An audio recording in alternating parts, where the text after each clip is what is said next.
belum ke visa Eropa sih. Tapi paspornya udah jadi. Nah terus? Mereka kan? Emang ke Eropa udah ada? Belum.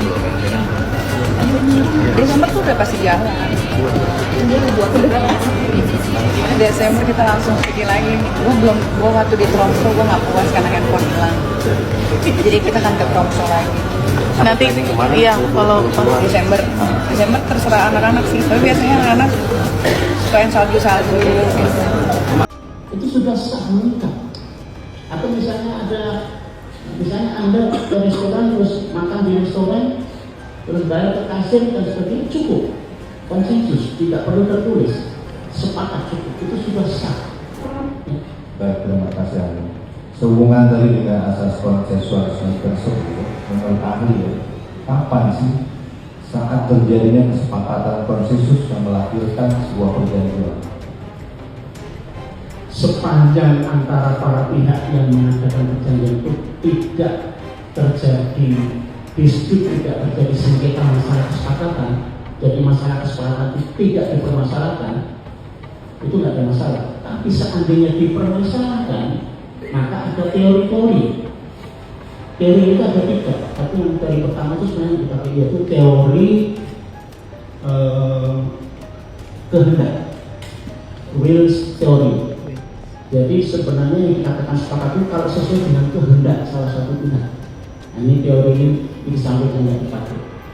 Yang biasanya dipakai itu dua teori lagi, yaitu teori pernyataan, per-clarice theory.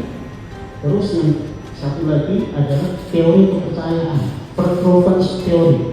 Dua ini masih sering dipakai. Biasanya hakim boleh pilih salah satu. Ya.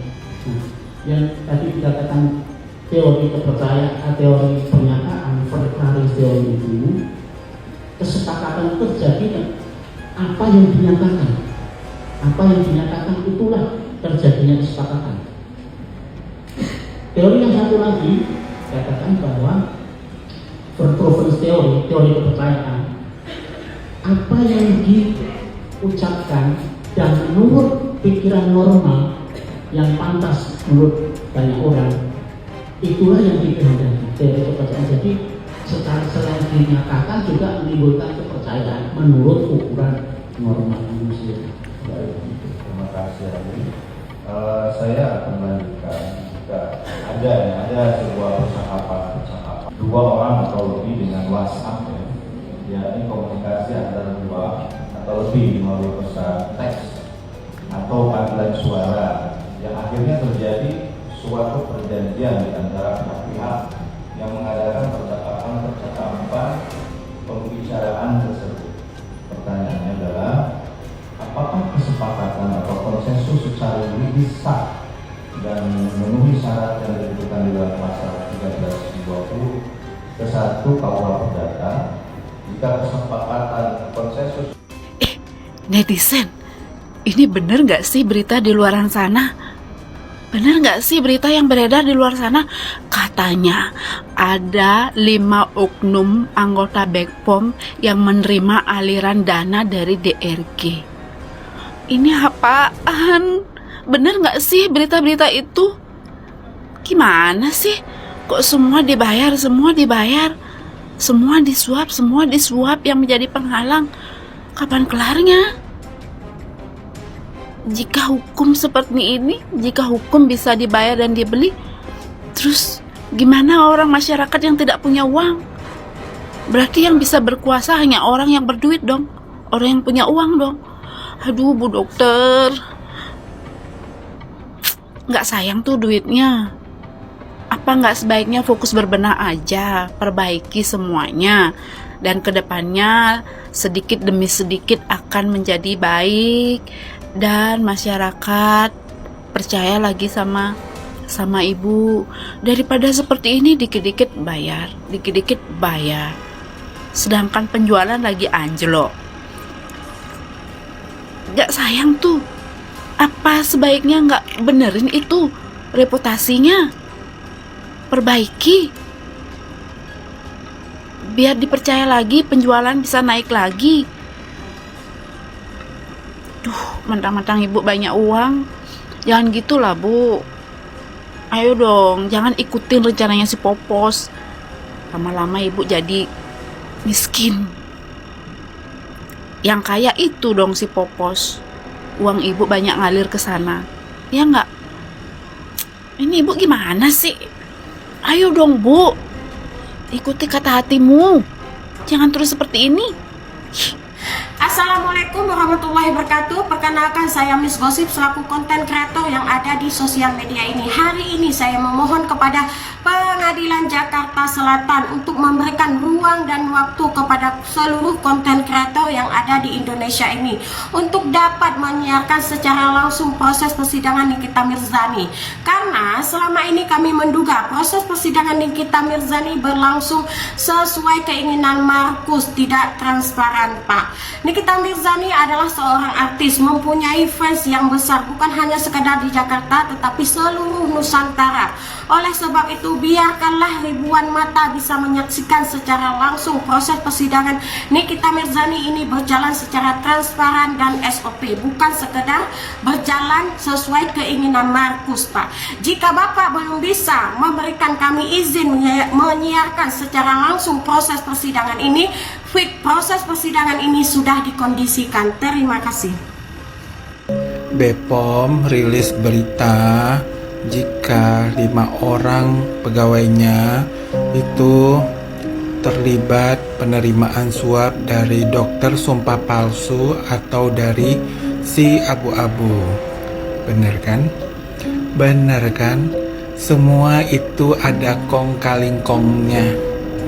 Si BPOM diginiin, ini diginiin, institusi ini diginiin, makanya sidang gak beres-beres.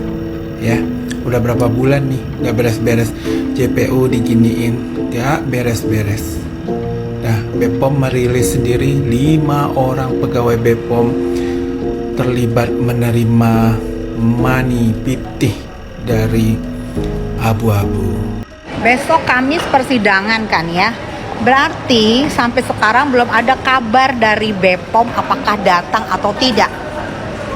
Kalau kemarin dia bilang nggak datang, tapi mungkin lagi diomongin juga untuk datang pihak BPOM-nya supaya apa? Supaya kan dasarnya pengadilan ini adalah asalnya dari krim yang overclaim. Ya, itu asalnya. Makanya ada uang 4 miliar, ada yang Niki merasa di-endorse tapi yang di sana merasa bukan meng-endorse. Nah, itu tuh kan berarti krim asal muasalnya. Yuk cus besok Kamis. Dari awal kemunculan si mimisan ini ya guys ya, aku tuh udah ngerasa loh kalau ini orang tuh nggak baik gitu. Tuh contohnya sekarang ya, dia itu kan awalnya katanya di timnya DRG kan, sekarang malah beralih di timnya si terdakwa gitu kan. Tapi guys, yang kata dia tuh netral, itu tuh nggak netral sama sekali. Itu contohnya ya guys, dia itu bilang kalau misalnya si DRG itu pemarkusan atau Markus lah gitu ya. Dan di live-nya dia tuh juga bilang kalau misalnya DRG itu menghafal teks 2 hari 2 malam sewaktu si DRG ini mau menjadi saksi di persidangan. Gini ya guys, kalau kalian pasti percaya dengan orang seperti si mimisan itu, berarti kalian itu termasuk orang-orang yang bodoh, orang-orang yang berpikirnya itu dangkal. Gini ya, orang tua si terdakwa aja pernah difitnah loh sama dia gitu ya, dibilang kalau ngejual atau apa segala macem lah. Sekarang dia itu di timnya terdakwa malah ngefitnah si DRG gitu. Jadi coba pikir lagi deh, kalau kalian mau percaya dengan orang seperti mimisan itu kacau banget sih guys, aku rasa. Wadidaw, wadidaw. Hey. Banyak nih yang bilang BPOM nggak usah datang ke persidangan Nikita Mirzani karena nggak ada hubungannya dengan persidangan Nikita Mirzani ini. Oke, nggak masalah kalau memang tidak ada hubungan, tapi kan kita butuh penjelasan dari Badan POM ya, supaya kita tahu apakah produk yang dirilis kemarin ya nih benar-benar BPOM kah atau memang sudah layak untuk dijual perbelikan. Ya kan, jadi nanti dari keterangan dari BPOM ini membuktikan di persidangan apakah benar-benar yang glowing booster itu benar-benar sudah ber-Bepom atau aman dipakai. Jadi kita tunggu dong ya, kita tidak sabar menunggu hasilnya apakah di persidangan nanti Bepom akan hadir untuk memberikan kesaksiannya. Kita tunggu. Sebenarnya ini harus Kak Niki memang harus hati-hati, takut ada permainan dari para musuh-musuhnya, pura-pura baik namun menusuk tali, bisa aja terjadi. Kenapa kayak si Fitri Solidero itu kan seperti itu juga, dulu teman baik, sekarang sadis kan, begitu memusuhkan. Jadi semoga Kaniki segera bebas dan mendapatkan keadilan ya. Kasihan beliau, kasusnya terlalu berlarut-larut, nggak tahu lagi dah yang mau bahas ini gimana ini. Kasihan banget pokoknya, gitulah. Aduh